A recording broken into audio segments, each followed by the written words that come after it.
Hello guys, welcome back to Telangana ఆర్థిక వ్యవస్థ and welcome back to T-SAT.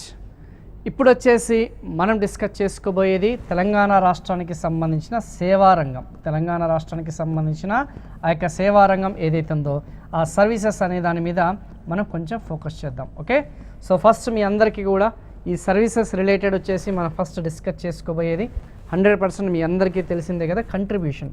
మన తెలంగాణ రాష్ట్రానికి సంబంధించిన కంట్రిబ్యూషన్ వాటా ఎంత, తెలంగాణ రాష్ట్రానికి సంబంధించిన సహకారం ఎంత, సేవారంగానికి సంబంధించిన సహకారం ఎంత, సేవారంగం యొక్క వాటా ఆర్ సహకారం అనేది ఎంత ఉంటుంది, అండ్ సేవారంగానికి సంబంధించిన ఆ యొక్క వృద్ధి రేట్ అనేది ఏ విధంగా ఉంది. ఓకేనా, ఎంత వృద్ధి రేటు చెందింది, ఓవరాల్గా సర్వీస్ సెక్టార్కి సంబంధించిన ఆ యొక్క వృద్ధి రేట్ అనేది ఏ విధంగా ఉందనే దాని మీద మనం కొంచెం ఫోకస్ చేద్దాం.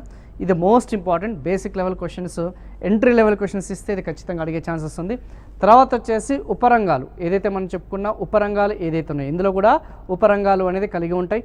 ఆల్రెడీ ఎలాగైతే అగ్రికల్చర్ సెక్టార్కి, ఎలాగైతే ఇండస్ట్రియల్ సెక్టార్కి ఉపరంగాలు అనేది ఏ విధంగా ఉన్నాయో అలాగే ఇక్కడ కూడా సబ్ సెక్టార్స్ అనేది ఉంటాయి.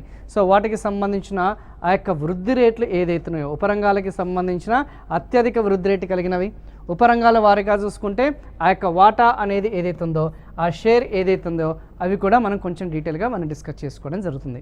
సో ఇది వచ్చేసి ఈ ఫస్ట్ సెషన్ అంతా కూడా మ్యాక్సిమం మ్యాక్రో ఎకనామిక్ ట్రెండ్స్ ఏదైతున్నాయో స్థూల ఆర్థిక అంశాల మీదనే మనం ఎక్కువగా ఫోకస్ చేద్దాం. అండ్ ఫైనలీ ఎంప్లాయ్మెంట్, ఇంకా అది అయిపోయిన తర్వాత ఈ యొక్క తెలంగాణ సేవా రంగానికి సంబంధించిన ఎంప్లాయ్మెంట్, ఉపాధి అనేది అత్యధికంగా ఏ రంగానికి ఏ వర్గానికి వాళ్ళు ఉపాధి కల్పిస్తుంది అనేది కూడా మనం కొంచెం ఫోకస్ చేద్దాం. So I think wheel directly jump in to the subject. ఇంకా మన సబ్జెక్ట్ అనేది వెళ్దాం. సో సేవా రంగానికి సంబంధించిన ఆర్థిక పురోగతి చాలా కాలంగా ప్రాథమికంగా ఉంది. Finance, health care, Vidya, I think basic ఏదైతే మీకు కావాల్సిన ఆ యొక్క సబ్ సెక్టార్స్ గురించి మీకు కొంచెం తెలిసే ఉంటుంది. ఈ యొక్క ప్లాట్ఫామ్ సేవలు అని చెప్పేసి అంటాం, నాన్ ప్లాట్ఫామ్ సర్వీసెస్ అని చెప్పేసి అంటాం, ఆర్ ఇండివిజువల్ సర్వీసెస్ అంటాం. ప్లాట్ఫామ్ సేవలు అంటే ఏంటి, లైక్ ఫర్ ఎగ్జాంపుల్ ఇప్పుడు ఈ కామర్స్ వెబ్సైట్స్ ఉన్నాయి, అది ప్లాట్ఫామ్. టెలికమ్యూనికేషన్ ఉంది, అదొక ప్లాట్ఫామ్. ఓకేనా, సో ఈ యొక్క ఏదైతే మనం చెప్పుకున్న ఎంఎన్సీ కార్పొరేట్ కంపెనీస్ ఏదైతే ఉన్నాయో ఆ ట్రాన్స్పోర్టేషన్ ఈ యొక్క సర్వీసెస్ అన్నీ కూడా స్విగ్గీ, జొమాటో అవన్నీ కూడా మనకి ప్లాట్ఫామ్ అనే కేటగిరీకి వస్తుంది. అది కాకుండా నాన్ ప్లాట్ఫామ్ కేటగిరీ కిందకి వచ్చేవి ఏంటి, లైక్ ఇండివిజువల్గా పర్సనల్గా వాళ్ళు సర్వీసెస్ అనేది అందించడం జరుగుతుంది. వ్యక్తిగతంగా వాళ్ళకి ఎటువంటి ప్లాట్ఫామ్ అనేది లేదు. సో ఏదైతే మనం ఇంటి దగ్గర నుంచి బయలుదేరే దగ్గర నుంచి మళ్ళీ ఇంటికి వచ్చేంత వరకు మనం యూజ్ చేసే ఆ పర్సనల్ సర్వీసెస్ అన్నీ కూడా నాన్ ప్లాట్ఫామ్ కిందకి వస్తాయి. లైక్ కూరగాయలు అమ్మేటోళ్ళు, లేకపోతే మనం చెప్పుకున్న ఆ యొక్క స్మాల్ క్లినిక్స్ అనేది ఏదైతే ఉన్నాయో, so vegetable wonders, fruit wonders, okay, ఇవన్నీ కూడా సర్వీసెస్ అందిస్తుంటాయి కదా, ట్రేడ్ బిజినెస్ వ్యాపారం చేసేవాళ్ళు. సో వాళ్ళందరూ కూడా నాన్ ప్లాట్ఫామ్ కిందకి వస్తారన్న సంగతి గుర్తుపెట్టుకోండి. ఓకే, మరి సర్వీస్ సెక్టార్ యొక్క మెయిన్ ఇంపార్టెన్స్ ఏంటి? అంత బాగుంది సార్, మరి what is the importance and priority of the service sector? దీనికి ఉన్న ప్రాముఖ్యత ఏంది, దీనికి ఉన్న ప్రాధాన్యత ఏంటి? సో సర్వీస్ సెక్టార్ వచ్చేసి ఇవన్నీ కూడా ఇన్విజిబుల్స్, అదృశ్య అంశాలు, విచ్ వీ కెనాట్ సీ. ఆ యొక్క స్పర్శ అనేది మనకు ఉండదు. వీ కెనాట్ ఫీల్ ఆల్సో, అంటే టచ్ అనేది ఉండదు, స్పర్శ అనేది ఉండదు, మనం చూడలేం. ఇప్పుడు మనం ప్రాథమిక వస్తువులు అగ్రికల్చర్ సెక్టార్ గూడ్స్ అనేది ఏదైతున్నాయో సరుకులు, వస్తువులు ఏదైతున్నాయో ఉత్పత్తులను చూడగలుగుతాం, స్పర్శ అనేది ఉంటుంది.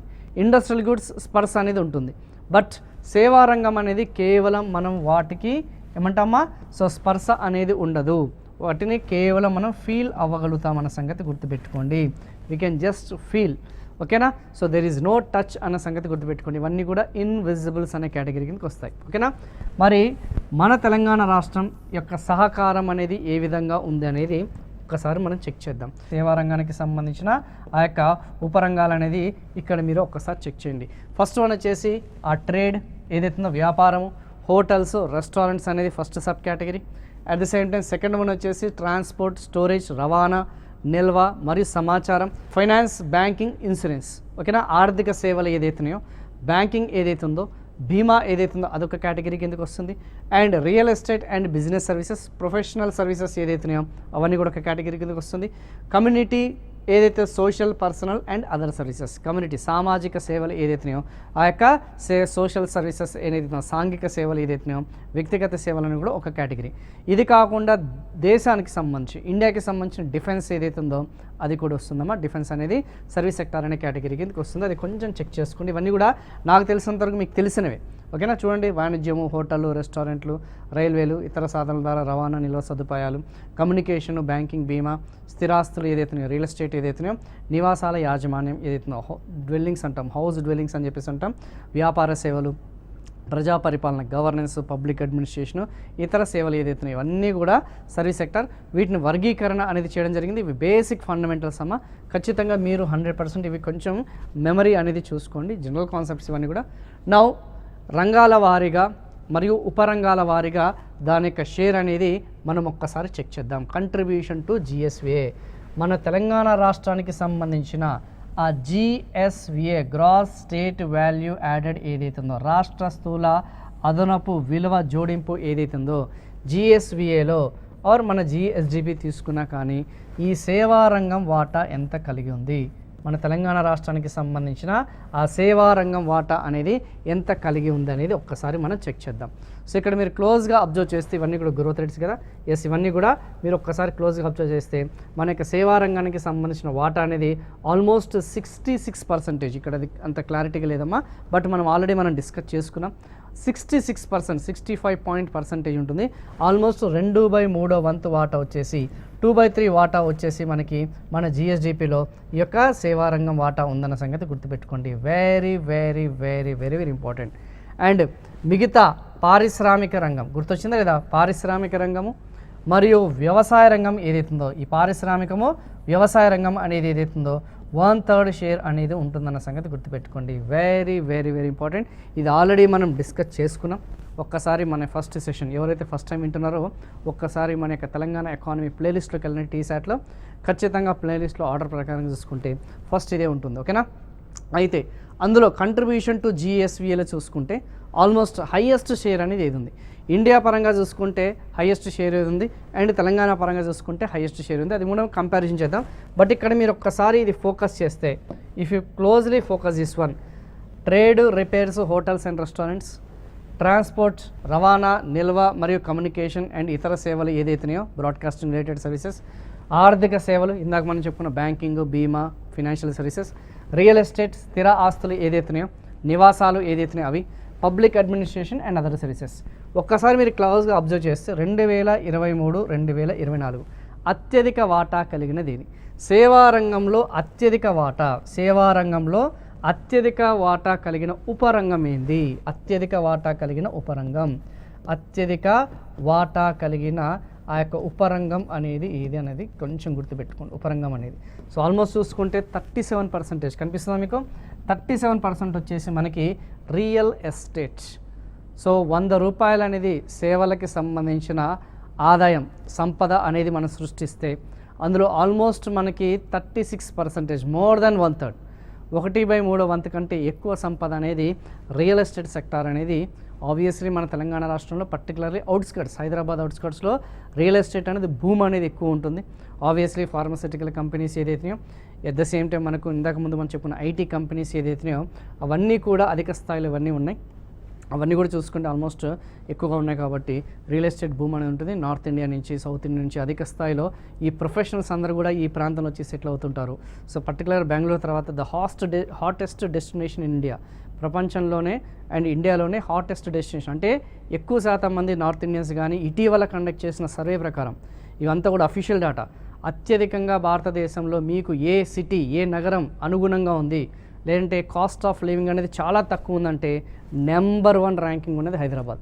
మనమేమో ఇక్కడ ఖర్చులు ఎక్కువ అని చెప్పేసి మనం అనుకుంటాం. ఒక్కసారి మీరు చెన్నైకి వెళ్ళండి, ఒక్కసారి బెంగళూరు వెళ్ళండి, ఒక్కసారి ఢిల్లీ, బాంబే వెళ్ళండి, అక్కడ ఉన్న వాటితో కంపేర్ చేస్తే మన కాస్ట్ ఆఫ్ లివింగ్ అనేది చాలా చాలా లోగా ఉందన్న సంగతి గుర్తుపెట్టుకోండి. ఆ మెడికల్ ఎక్స్పెన్సెస్ అయినా లేదా hotels, restaurants, what ever it is. So మిగతా రాష్ట్రాల్లో, మిగతా మెట్రో సిటీస్లో cost of living is very high. So majority of the ఆ సర్వేలో కండక్ట్ చేసిన వాళ్ళు చూసుకుంటే హైదరాబాద్ అనేది హాటెస్ట్ డెస్టినేషన్. అందుకే ఈ పెద్ద పెద్ద రియల్ ఎస్టేట్ వెంచర్స్ అన్నీ కూడా ఈ ప్రాంతంలో ఎక్కువగా వాళ్ళు వెంచర్స్ అనేది వేయడానికి గల ప్రధానమైన కారణం ఏంటంటే ఫ్యూచర్లో మనకి ఎమర్జింగ్ సిటీగా ఉంటుంది కాబట్టి డెఫినెట్గా ఇప్పుడు మనకున్న ఆ ఓఆర్ఆర్ కాకుండా ఆర్ఆర్ఆర్ రీజనల్ రింగ్ రోడ్ అనేది కూడా శాంక్షన్ అవ్వడం జరిగింది. ఆ రీజనల్ రింగ్ రోడ్ వస్తే ఆ ఇన్నర్ సర్కిల్ అంతా కూడా చూసుకుంటే ఓఆర్ఆర్ నుంచి ఆర్ఆర్ఆర్ అంతా కూడా హైదరాబాద్ అనేది సెకండ్ ఫేజ్లో మనం డెవలప్ చేద్దామని చెప్పేసి ముందే ప్రణాళికలు కూడా రచించుకోవడం జరిగింది. సో అవన్నీ కూడా ఒక ఎత్తు. సో సెకండ్ వన్ వచ్చేసి ట్రేడ్, వ్యాపారం. తెలుసు కదా, వ్యాపారాలు అనేది మన తెలంగాణ రాష్ట్రంలో పర్టికులర్లీ హైదరాబాద్లో హైయెస్ట్ ఉంటాయి. రిపేర్లు ఎవరైతే ఉన్నాయో హోటల్స్, రెస్టారెంట్స్, దీనికి సంబంధించిన షేర్ అనేది సెకండ్ పొజిషన్ ఉంది. అవన్నీ కూడా మీరు కొంచెం అసెండింగ్ డిసెండింగ్ ఆర్డర్ చూసుకోండి. Contribution of service sector sub sector to services అనేది మీకు ఇక్కడ మీకు కొంచెం క్లారిటీ అనేది ఇచ్చింది, కొంచెం చూసుకోండి. ఓకేనా. నౌ వృద్ధి రేట్లకి సంబంధించింది వాటా అనేది అయిపోయింది, షేర్ అనేది అయిపోయింది. Now coming to the growth rates. So మన తెలంగాణ రాష్ట్రానికి సంబంధించిన సేవా రంగానికి సంబంధించిన ఆ యొక్క వృద్ధి రేటు గత సంవత్సరంతో పోలిస్తే సేవా రంగానికి సంబంధించిన వృద్ధి రేటు ఇక్కడ కంపారిజన్ అనేది ఉంది. మరి రంగాల వారీగా వాటా చెప్పుకున్నాం కదా సార్, మరి అక్కడ కంపారిజన్ ఆల్రెడీ మనం ఫస్ట్ సెషన్లోనే చెప్పుకున్నాం. భారతదేశంలో సేవా రంగం వాటా 53%, తెలంగాణలో 65%. గుర్తుందా లేదా? ఎస్. ఇలా వృద్ధి రేట్ అనేది ఇక్కడ వీళ్ళు సర్వేలో చాలా క్లియర్గా మెన్షన్ చేశారు. It will be very easy for us to explain, మీకు ఈజీగా ఎక్స్ప్లెయిన్ చేయొచ్చు. అయితే తెలంగాణ సంబంధించిన ఆ యొక్క వృద్ధి రేట్ అనేది క్లియర్గా స్పష్టంగా అక్కడ మనకు తెలుస్తుంది. ఆన్ అండ్ యావరేజ్గా 15% గ్రోత్ రేట్ అయింది. అదే భారతదేశ సగటు వచ్చేసరికి ఆల్మోస్ట్ 10%. భారతదేశ సగటు వచ్చేసి 9.5 ఉంది. ఓకే, 9.5% అనేది అంటే మన తెలంగాణ రాష్ట్రానికి సంబంధించిన సేవా రంగం అనేది అధికంగా ఉందా లేదా? Telangana is greater or not? Yes, ఇది గ్రేటర్గా ఉందన్న సంగతి గుర్తుపెట్టుకోండి. ఓకేనా. ఇది లెస్సర్, ఆల్ ఇండియా వచ్చేసి మనకి లెస్సర్గా ఉందన్న సంగతి గుర్తుపెట్టుకోండి, అల్పంగా ఉందన్న సంగతి గుర్తుపెట్టుకోండి. వృద్ధి రేటు పరంగా అంటే మనము అత్యధికంగా వేగవంతంగా మన సేవా రంగాన్ని వృద్ధి చేస్తున్నాం, పర్టికులర్గా ఐటీ సెక్టార్. మరి సేవా రంగంలో పర్టికులర్గా మనకున్న సబ్ సెక్టార్, డామినేటెడ్ సెక్టార్ ఏది సార్ అంటే ఐటీఈఎస్ అండ్ ఐటీ అనే information technology enabled services, BPO ఏదైతున్నాయో అది మనకి చాలా వరకు చూసుకుంటే సర్వీస్ సెక్టార్ అనేది డామినేట్ చేస్తుంది. మిగతా రంగాలు కూడా ఉన్నాయి, బట్ మేజారిటీ వచ్చేసి అది ఉంది. సో దాదాపు మనకి వాల్యూ అనేది చూసుకుంటే సేవా రంగంలో మన తెలంగాణ నుంచి ఎంత ఆదాయం ఉంది? 8,80,000, 65%. అది 8,80,000. సో గతంలో ఎంత? 7,63,000. మరి ఇండియా పరంగా చూసుకుంటే 1,33,000, 146 lakh crores. ఇది వచ్చేసి 133 lakh crores. సో అవన్నీ కూడా జనరలైజ్డ్ థింగ్స్ అమ్మ, మీరైనా సరే ఓన్గైనా సరే చదువుకోవచ్చు. Okay, very very important. ఇంతకుముందు కూడా చెప్పిన కదా, వృద్ధి రేటు పరంగా చూసుకుంటే తెలంగాణ రాష్ట్రం ఎంత వృద్ధి రేటు చెందింది? సేవా రంగానికి సంబంధించిన ఆ యొక్క వృద్ధి రేటు ఏదైతుందో ఆల్మోస్ట్ 15% అని చెప్పుకున్నాం. అందులో మేబీ ఇండివిజువల్ పర్స్పెక్టివ్లో అడిగితే, ఓకే, వ్యక్తిగతంగా సబ్ సెక్టోరియల్ అడిగితే ఏదేమని చెప్పుకున్న వాణిజ్యము, మరమ్మతులు, రిపేర్స్, హోటళ్ళు, రెస్టారెంట్స్ అనేది ఏదైతుందో 20.81%. మిగతా రంగాలు అదేవిధంగా ప్రసార రంగం, బ్రాడ్కాస్టింగ్ ఏదైతుందో సంబంధించిన మరియు రవాణా, నిల్వ, కమ్యూనికేషన్ మరియు సేవలకు సంబంధించిన ఏదైతుందో 15% వృద్ధి చెందాయి. ఓకేనా. Very very very very important. ఓకేనా.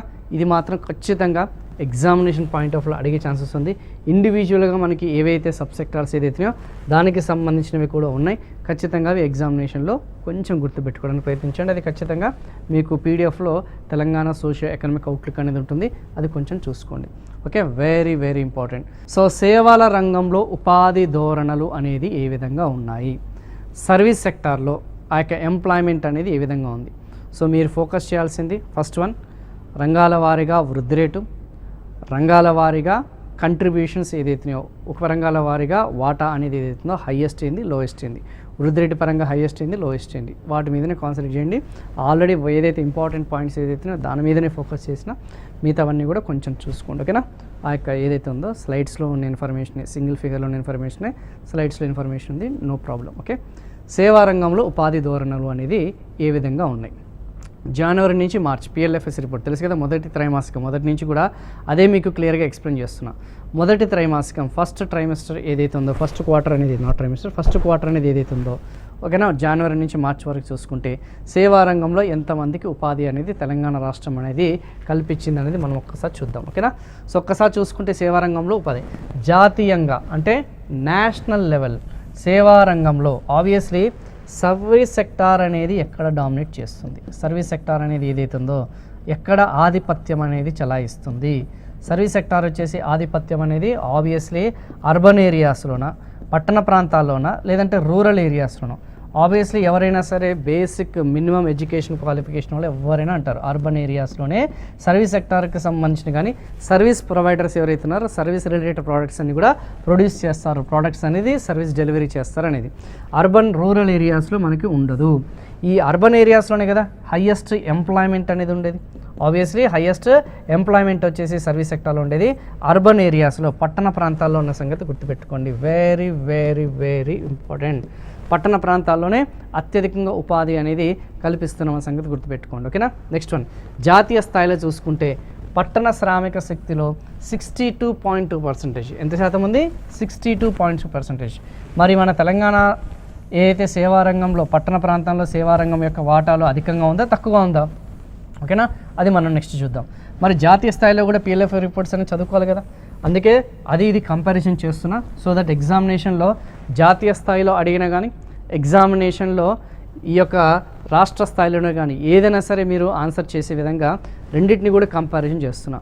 సో ఏదైతే మనం చెప్పుకున్న 62% పట్టణ ప్రాంతాల్లో జాతీయ స్థాయిలో ఇండియా ఆల్ ఇండియా లెవెల్లో చూసుకుంటే అందులో పురుషులు ఏదైతే ఉందో ఆల్మోస్ట్ మనం చూసుకుంటే పురుషులు అనేది ఏదైతే ఉందో ఆల్మోస్ట్ 62% కలిగి ఉన్నారు. స్త్రీలు ఏదైతే ఉందో ఓకేనా, స్త్రీలు ఏదైతే ఉందో ఆల్మోస్ట్ మనకి 63.4% అనేది కలిగి ఉన్నారు. ఓకేనా, స్వల్ప లింగ భేదం అనేది ఉంది. అంటే పట్టణ ప్రాంతాల్లో చూసుకుంటే అర్బన్ ఏరియాస్లో చూసుకుంటే జాతీయ స్థాయిలో అత్యధికంగా మహిళలు అనేది పార్టిసిపేట్ చేస్తున్నారు, స్త్రీలు అనేవాళ్ళు అధికంగా సర్వీస్ సెక్టార్లో పార్టిసిపేట్ చేస్తున్నారు. జనరల్గా వీళ్ళు ఎక్కువగా సేవా రంగంని ప్రిఫర్ చేస్తుంటారు. ఓకేనా, generally they prefer to work in service oriented companies. Okay, ఆ ప్రోడక్ట్స్ ఏదైతే వాటి మీద, ఎందుకంటే ఈ యొక్క మనం చెప్పుకునే ఇండస్ట్రియల్ సెక్టార్లో ప్రొడక్షన్లో వాళ్ళు ఎక్కువగా పార్టిసిపేట్ చేయరు, ఎందుకంటే ఫిజికల్ వర్క్ అనేది ఎక్కువ ఉంటుంది, శారీరక శ్రమ అనేది ఎక్కువ ఉంటుంది కాబట్టి. అందుకే పురుషులు వచ్చేసి ఎక్కువగా మ్యానుఫ్యాక్చరింగ్ సెక్టార్లో ఎక్కువ ఎంగేజ్ అవుతుంటారు, సో కన్స్ట్రక్షన్ ఫీల్డ్ ఎక్కువ ఎంగేజ్ అవుతుంటారు. కాబట్టి స్త్రీలు మాత్రం కొంచెం సాఫ్ట్గా నేచర్డ్ కాబట్టి వాళ్ళకి సూటబుల్ అయ్యే జాబ్స్ మీద ఫోకస్ చేస్తారు. జాతీయ స్థాయిలో చెప్తున్నారు, పురుషులకి మాత్రం 61.7%, స్త్రీలకు మాత్రం 63.4%. Now compare to Telangana. మరి తెలంగాణలో చూసుకుంటే ఓకేనా, తెలంగాణలో పట్టణ సేవా రంగం శ్రామిక శక్తి ఎక్కువగా ఉంది. ఎంత ఉంది? 66.6%. అంటే సేమ్ తెలంగాణ రాష్ట్రంలో 2/3 మంది పట్టణ ప్రాంతాల్లో, ఏ ప్రాంతాల్లో? పట్టణ ప్రాంతాల్లో ఆ యొక్క శ్రామిక శక్తి వచ్చేసి 2/3 వాటా. మరి మిగతా 1/3 వాటా ఇంతకు ముందు మనం ఆల్రెడీ పారిశ్రామిక రంగంలో డిస్కస్ చేసుకున్నామా లేదా? దాదాపు 30% వచ్చేసి పట్టణ ప్రాంతాల్లో పారిశ్రామిక రంగంలో వీళ్ళు శ్రామిక శక్తి కలిగి ఉన్నారని చెప్పేసి గుర్తు తెచ్చుకోండి ఒకసారి. సో ఆల్మోస్ట్ మ్యాచ్ అయిపోయిందా లేదా? మరి అర్బన్ ఏరియాలో పట్టణ ప్రాంతాల్లో అసలు మనకి వ్యవసాయ రంగం ఉంటుందా? ఉండదు. సో 1/3 ఏమో పారిశ్రామిక రంగం ఎంగేజ్ అయినారు, వర్క్ ఫోర్స్ ఏదైతున్నాయో శ్రామిక శక్తిలో, అండ్ 2/3 వచ్చేసి మనకి పట్టణ ప్రాంతాల్లో శ్రామిక శక్తి ఎంగేజ్ అయినారు. సో ఇది ఇండియాతో కంపేర్ చేస్తే ఎక్కువనా, ఇండియాతో కంపేర్ చేస్తే తక్కువనా? ఇక్కడ చాలా క్లియర్గా తెలుస్తుంది. ఇండియాలో 62.2% మాత్రమే, తెలంగాణలో వచ్చేసి ఆల్మోస్ట్ 66.6%. పట్టణ ప్రాంతాల్లో సేవా రంగంలో ఎంగేజ్ అయిన దాంట్లో చూసుకుంటే తెలంగాణ స్టేట్లో అధికంగా ఉన్నారు when compared with all India సగటు. ఆ యొక్క జాతీయ సగటుతో కంపేర్ చేసుకుంటే ఎక్కువగా ఉన్నారు. సో ఇది వచ్చేసరికి ఆల్మోస్ట్ ఏదైతే 66.6% ఉన్నారు, ఇక్కడ వచ్చేసరికి 62. ఇలాంటి స్టేట్మెంట్సే మనకి ఎగ్జామినేషన్ పాయింట్ ఆఫ్ వ్యూలో ఇటీవల అడుగుతున్న క్వశ్చన్ పేపర్స్లో మీరు ఒక్కసారి అబ్జర్వ్ చేయండి. మన class on time or on ట్రాక్లో ఉందా లేదా అనేది ఎలా తెలుస్తుందంటే ఓన్లీ ఉన్న ప్రామాణికమైన మనకున్న ఆ యొక్క సోర్స్ ఏంటంటే previous years questions. Previous years question అంటే 2016, 18, 19, 20 కాదు, 2024 2024లో ఏదైతే జరిగిన ఎగ్జామినేషన్స్ చూడండి, 2023 మిడ్ నుంచి జరిగిన ఎగ్జామినేషన్స్ చూడండి. Question paper trends, question paper structure ఆ యొక్క ప్రస్తుత ట్రెండ్స్కి తగ్గట్టుగా వాళ్ళు ఫ్రేమ్ చేశారు. ఇంతకుముందు కాంపిటేటివ్ ఎగ్జామినేషన్ అంటే ఎక్కువ మంది రాయాలి, ఎక్కువ మంది మార్కులు సంపాదించాలి, కాంపిటీషన్ హెవీగా ఉండాలనుకుంటున్నారు. కానీ ఇప్పుడు ఏమైపోయిందంటే ఎక్కువ మందిని ఫిల్టర్ చేయాలి, అంటే పేపర్ అనేది కొంచెం టఫ్ లెవెల్ అనేది ఇస్తే, సో ఎవరైతే జెన్యూన్గా లాంగ్ టర్మ్గా ప్రిపేర్ అవుతున్నారో వాళ్ళకి అడ్వాంటేజ్ ఇచ్చే విధంగా ఆ క్వశ్చన్ పేపర్ ట్రెండ్స్ అనేది మారుతుంది. ఎవరైతే అప్పటికప్పుడు ప్రిపేర్ అయ్యే వాళ్ళు మాత్రం కొంచెం వెనుకబడుతున్నారు, అది కొంచెం చూసుకోండి. సో ఏదైనా ఒక టాపిక్ మీ గురించి చదవాలనుకుంటే సమగ్రంగా చదవడానికి ప్రయత్నించండి, కానీ పైన మాత్రం అస్సలు చదవకండి. సో అందుకే ఈ స్టేట్మెంట్స్ కూడా ఇంత డీటెయిల్గా ఇవ్వడానికి కారణం, మనం చెప్పుకున్న ఈ యొక్క వ్యవసాయ రంగము, పారిశ్రామిక రంగము, సేవా రంగంలో చూసుకుంటే ఖచ్చితంగా మనకి ఎగ్జామినేషన్ పాయింట్ ఆఫ్ వ్యూ ఏదో ఒక దగ్గర కొన్ని బిట్స్ అన్న, జనరల్ స్టడీస్ అంటే మనకి నెంబర్ ఆఫ్ కాంపిటేటివ్ ఎగ్జామ్స్ అనేది ఉన్నాయి పేపర్లో, నేను చెప్పినవి ఏదో ఒక క్వశ్చన్ పేపర్లో వచ్చే అవకాశం ఉంది. కాబట్టి మరి ఏ ఎగ్జామ్లో వస్తుందో తెలియదు, బట్ డెఫినెట్లీ 100% ఈ యొక్క ఏరియాస్ నుంచే, ఈ యొక్క జోన్ నుంచే మనకి ఆస్కారం ఉందన్న సంగతి గుర్తుపెట్టుకోండి. ఓకేనా? ఎస్. సో ఉభయలింగాలు చెందిన పట్టణ సేవా రంగంలో ఉపాధి తెలంగాణ జాతీయ సగటుని అధిగమించిందని చెప్పేసి ఈ డేటా అనేది సూచిస్తున్న సంగతి గుర్తుపెట్టుకోండి. సో సర్వీస్ సెక్టార్ ఆల్రెడీ మీ అందరికీ తెలిసిందే, దీనికి ఉన్న ప్రాధాన్యత అనేది మీకు ఇంతకుముందు మీకు చెప్పలేదు, ఇప్పుడు చెప్పబోతున్నాను. ఏంటి దీనికి ఉన్న ప్రాముఖ్యత? ఇప్పుడు సర్వీసెస్ వాల్యూ అనేది చాలా హైగా ఉంటుంది తెలుసా, when compared with the industrial sector and agriculture sector. మీరు హెల్త్ కేర్ తీసుకోండి, మీరు ఏదైనా సరే ఒక హాస్పిటల్కి వెళ్ళడానికి ప్రయత్నించండి. ఏదైనా రోగం వచ్చినప్పుడు లేకపోతే ఏదైనా వైద్యం చేయించుకోవాలనుకుంటే మీరు ఒకసారి హాస్పిటల్కి వెళ్తండి, ఒక ఓపీ అనేది తీసుకోండి, మీకు తెలుస్తుంది. టెస్ట్ చేయండి, ఎంత అవుతుందో ఆ డయాగ్నోస్టిక్ టెస్ట్ అనేది ఎంత తీసుకుంటో చూడండి. మనము రోజువారీగా ఆ యొక్క కొనుగోలు చేసే ఉప్పులు పప్పులు ఏదైతే వాటికి కాస్ట్ అనేది ఎక్కువ ఉంటుందా, మనం ఇంట్లో వాడే ఏదైతే సెమీ డ్యూరబుల్ గూడ్స్ ఏదైతే కట్లరీ ఏదైతే ఉందో, ఆ యొక్క ఏదైతే వస్త్రాలు ఏదైతే ఫుట్వేర్ అవుతుందో అది ఎక్కువగా ఉంటుందా, లేదంటే ఒక వారం రోజుల పాటు నువ్వు హాస్పిటల్లో నువ్వు బెడ్ మీద ఉంటే మనకి మెడికల్ కాస్ట్ అనేది ఎక్కువ ఉంటుంది. ఒక్కసారి కంపారిజన్ చేసుకోండి. Services value is always high. International మార్కెట్లో కూడా చూసుకుంటే, అంతర్జాతీయ మార్కెట్లో సర్వీసెస్కి సంబంధించిన వాల్యూ అనేది చాలా చాలా చాలా హైగా ఉంటుందన్న సంగతి గుర్తుపెట్టుకోండి. Very very very important. ఖచ్చితంగా ఈ 3 అంశాలు మాత్రం కొంచెం గుర్తుపెట్టుకుని, అండ్ ఇక జాబ్ సెక్యూరిటీ, ఇన్కమ్ సెక్యూరిటీ ఎక్కువ ఉంటుంది, శారీరక శ్రమ అనేది తక్కువగా ఉంటుంది, కాకపోతే మానసికంగా మనకి ఎక్కువగా శ్రమ అనేది ఎక్కువగా ఉంటుందన్న సంగతి గుర్తుపెట్టుకో. ఓకేనా? సో ఇక్కడ బ్రెయిన్ అనేది ఎక్కువగా ఫ్రై చేస్తుంటారు వీళ్ళందరూ కూడా, ఎక్కువగా ప్రెషర్ పెడుతుంటారు, టార్గెట్స్ ఇస్తుంటారు. ఐ థింక్ ఎవరైతే సర్వీస్ సెక్టర్లో పనిచేస్తున్నారో వాళ్ళందరికీ కూడా I think YouTube people have experienced, ఏదో ఒక స్టేజ్లో ఖచ్చితంగా మీరు కూడా ఎక్స్పీరియన్స్ అయ్యారని అనుకుంటున్నాను. ఓకేనా? సో తెలంగాణ సర్వీస్ సెక్టర్లో ఉద్యోగ అవకాశాలు ఎక్కువగా ఉండడం, పటిష్టమైన ఆర్థిక కార్యకలాపాలు మరియు పట్టణాభివృద్ధి, ఆ యొక్క శ్రామిక శక్తిలో పురుషులకి ప్రత్యేకించి బలమైన ప్రాతినిధ్యం రాష్ట్ర స్థాయి ప్రతిబింబిస్తుంది. సో ఆల్రెడీ మీ అందరూ కూడా చూస్తున్నారు కదా, when compared with the agriculture sector, when compared with the industrial sector, సేవా రంగంలోనే ఎక్కువ వాటా అనేది కలిగి ఉంది, ఎక్కువ వృద్ధి రేట్ అనేది కలిగి ఉంది, ఎక్కువగా సబ్ సెక్టర్లో గ్రోత్ రేట్స్ ఉన్నాయి, ఎక్కువగా లేబర్ ఫోర్స్ పార్టిసిపేషన్ రేట్ కానీ, ఎక్కువగా వర్క్ ఫోర్స్ పార్టిసిపేషన్ రేట్ కానీ ఈ ప్రాంతంలోనే, ఈ యొక్క సెక్టార్లోనే అధికంగా ఉందన్న సంగతి చాలా క్లియర్గా మనకి తెలుస్తుంది. ఓకేనా? సో ఈ యొక్క సెషన్ ఏదైతుందో, ఈ సర్వీస్ సెక్టార్ రిలేటెడ్ సెషన్ అనేది ఏదైతుందో మ్యాక్సిమం ఇన్ఫర్మేషన్ అంతా కూడా మీకు ఇవ్వడం జరిగింది. అండ్ ఫైనల్గా మనకి మిగిలిపోయిన ఒక చిన్న సబ్ టాపిక్ వచ్చేసి ఏదైతే మనం చెప్పుకున్న గిగ్ ఆర్థిక వ్యవస్థ. ఈ గిగ్ ఆర్థిక వ్యవస్థ గురించి మీ అందరికీ కూడా మ్యాక్సిమం ఐడియా ఉంటుంది. సో ఎవరైనా సరే ఫ్రీలాన్సింగ్ చేసేవాళ్ళు, ఫ్రీలాన్సింగ్ అనేది తెలుసు కదా, ఈ స్విగ్గీ ఎంప్లాయీస్ ఎవరైతే ఉన్నారో, జొమాటో ఎంప్లాయీస్, ర్యాపిడో, ఊబర్, ఈ వీళ్ళందరూ ఎవరైతే ఉన్నారో వీళ్ళందరినీ కూడా ఏమంటాం మనము, గిగ్ ఎకానమీ అని చెప్పేసి అంటాం. సో వీళ్ళందరూ కూడా చూసుకుంటే ఒక ప్లాట్ఫామ్ కింద పనిచేస్తుంటారు, కొంతమంది కాంట్రాక్ట్ బేసిస్గా పనిచేస్తుంటారు, కొంతమంది ఫ్రీలాన్సింగ్గా పే చేస్తుంటారు. వీళ్ళకున్న ప్రధానమైన లోపం ఏంటంటే, మెయిన్ డ్రాబ్యాక్ ఏంటంటే వీళ్ళకి ఎటువంటి ఇన్కమ్ సెక్యూరిటీ అనేది ఉండదు. వీళ్ళకున్న అడ్వాంటేజ్ ఏంటంటే వాళ్ళకి నచ్చిన సమయంలో పని చేసుకుంటారు, నచ్చిన సమయంలో క్లోజ్ చేసుకుంటారు.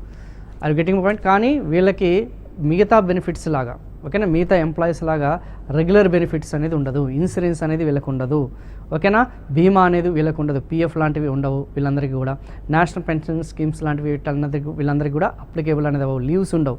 నువ్వు ఏ రోజు అయితే లీవ్ తీసుకోవాలనుకుంటే ఆ రోజు నీకు ఎర్నింగ్స్ అనేది స్టాప్ అయిపోతాయి. So there is no income security. So ఒక రకంగా చెప్పాలంటే ఇదంతా కూడా అనార్గనైజ్డ్ సెక్టర్ అనుకుంటా, కానీ ఆర్గనైజ్డ్ సెక్టర్లో పనిచేస్తున్న అనార్గనైజ్డ్ ఏదైతే ఉందో వాళ్ళందరూ కూడా ఈ కేటగిరీ కిందకి వస్తారు, ఓకేనా. డైలీ వేజెస్, డైలీ లేబర్ అనే కేటగిరీ ఏదైతే ఉందో, కాకపోతే కొంచెం ఎర్నింగ్ అనేది ఉంటుంది వాళ్ళకున్న స్కిల్స్ని బట్టి, వాళ్ళకున్న ఏదైతే మనకున్న టాలెంట్ని బట్టి వాళ్ళు డైలీ 1000 రూపాయలు సంపాదిస్తారా, 2000 సంపాదిస్తారా, 3000 సంపాదిస్తారా అనేది. సో వీళ్ళందరినీ కూడా గిగ్ ఆర్థిక వ్యవస్థ కిందకి వస్తుంది. అండ్ గిగ్ ఆర్థిక వ్యవస్థ అనేది పెద్దగా విస్తరిస్తున్న సంగతి గుర్తుపెట్టుకోండి. ఇందులోనే ప్లాట్ఫామ్, నాన్ ప్లాట్ఫామ్ అనేది చెప్పే కదా. ప్లాట్ఫామ్, నాన్ ప్లాట్ఫామ్ అంటే ఒక సంస్థ కింద పనిచేసేది గిగ్ ఎకానమీలో, ఓకేనా. లైక్ స్విగ్గీ, జొమాటో ఇవన్నీ కూడా చూసుకుంటే ఒక ప్లాట్ఫామ్ కింద, రవాణా, ట్రాన్స్పోర్ట్ అంతా కూడా. నాన్ ప్లాట్ఫామ్ అంటే ఇండివిజువల్గా, వ్యక్తిగతంగా కాంట్రాక్ట్స్ తెచ్చుకోవడం, ఇండివిజువల్గా వాళ్ళంతా కూడా ఇది అవ్వడం అనేది నాన్ ప్లాట్ఫామ్ కిందకి వస్తుంది, ఓకేనా. ఆన్లైన్ సాఫ్ట్వేర్ యాప్లు లేదా డిజిటల్ ప్లాట్ఫామ్పై ఆధారపడే పనిచేసిన ప్లాట్ఫామ్ చెప్పే కదా, డిజిటల్ ప్లాట్ఫామ్ ఆన్లైన్ అంతా కూడా ప్లాట్ఫామ్ కిందకి వస్తారు.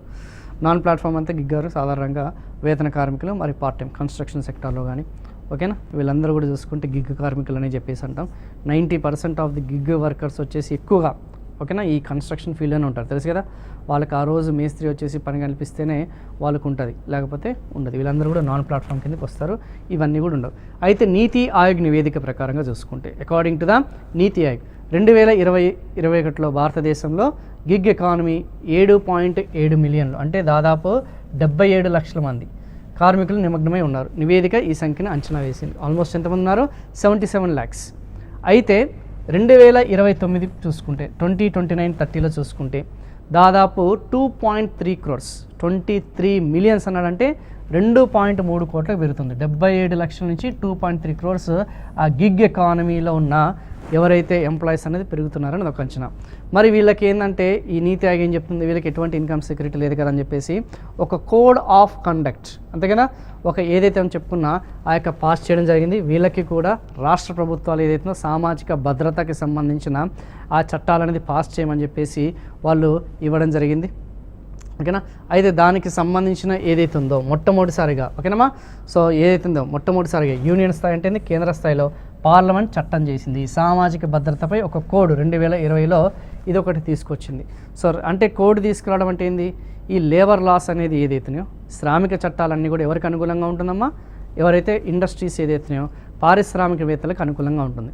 సో వీళ్ళకి ఆ భద్రతా కోడ్ ఏదైతే ఉందో, ఓకేనా, ఆ సెక్యూరిటీ కోడ్ కింద సామాజిక భద్రతకి సంబంధించి కూడా కల్పించండి. ఇందాక మీకు చెప్పిన కదా, పిఎఫ్ ఏదైతే ఉందో, లేకపోతే నేషనల్ పెన్షన్ స్కీమ్ కిందనో బీమా, ఇన్సూరెన్స్ లాంటివి ప్రొవైడ్ చేయమని చెప్పేసి అలా మొట్టమొదటిసారిగా గిగ్ కార్మికులకి ఈ యొక్క ఏదైతే ఉందో శాసన చట్టం ద్వారా రాజస్థాన్ ఏదైతే రాష్ట్రం అనేది గిగ్ కార్మికులకి ఏదైతే ఉందో వాళ్ళకి చట్టం అనేది పాస్ చేసింది. మేబీ ఎగ్జామినేషన్లో అడిగితే Rajasthan gig workers registration welfare act ఏదైతే ఉందో 2023 వంటి ప్రయోజనాల్లో క్రోడీకరించిన మొట్టమొదటి చట్టం రాజస్థాన్. మరి ఇప్పుడు తెలంగాణ ఎకానమీకి మనం చెప్పుకునే దీనికి సంబంధం ఏంది సార్ అంటే, నెక్స్ట్ ఇప్పుడున్న మన సీఎం రేవంత్ రెడ్డి గారు మేము కూడా రాజస్థాన్ లాగానే గిగ్గు కార్మికులకి ఒక రిజిస్ట్రేషన్ అండ్ వెల్ఫేర్ యాక్ట్ అనేది వాళ్ళ యొక్క సంరక్షణ, వాళ్ళ యొక్క భద్రత, ఓకేనా, వాళ్ళ యొక్క సంక్షేమం గురించి మేము కూడా ఒక కోడ్ ఆఫ్ కండక్ట్ లాంటిది ఒక ఏదైతే మనం చెప్పుకున్న ఆ యొక్క కోడ్ అనేది తీసుకొస్తాం, ఒక చట్టం అనేది తీసుకొస్తామని చెప్పేసి ప్రకటించడం జరిగింది. సర్వేలో చాలా క్లియర్గా మెన్షన్ చేశారు.